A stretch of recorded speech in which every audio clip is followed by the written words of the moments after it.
ID கம்பெனில வேலை பார்க்கிற பலரும் தாவேகாவுக்கு சென்னை வாக்களித்திருக்கிறார்கள்.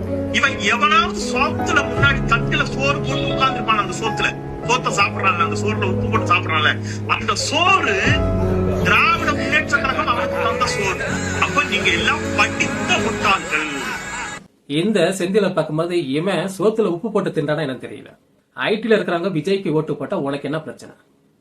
செந்தில் முன்னாடி அமெரிக்காவுக்கு நான் போயிருந்தேன், அமெரிக்கால இருக்கிறவங்க தமிழ்நாட்டை பார்த்து அமெரிக்கா மக்களே பிரமிப்பா மிரண்டு போனாங்க அப்படி சொன்ன செந்தில் தானே நீ?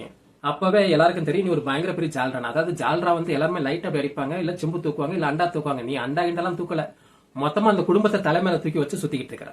இதுல செந்தில் கிண்ட இந்த பொங்கல் இருக்குல்ல, இந்த பொங்கலை நம்ம சாப்பிட்டோம்னா நம்மளுக்கு ஜீரணமே ஆகாது. ஏன்னா டைட்டில் பார்க்னு ஒரு பில்டிங், அதாவது டைட்டில் பார்க் சொல்ற ஒரு பில்டிங் கலைஞர் ஆட்சியில நடந்தனால ஐடி செக்டரே வளர்ந்துருச்சுன்னு சொல்றது எவ்வளவு கேவலமா இருக்கு செந்தில். ஜெயலலிதா பீரியட்ல தான் ஐடி செக்டர் ஒரு பிரம்மாண்ட வளர்ச்சி அடைந்தது.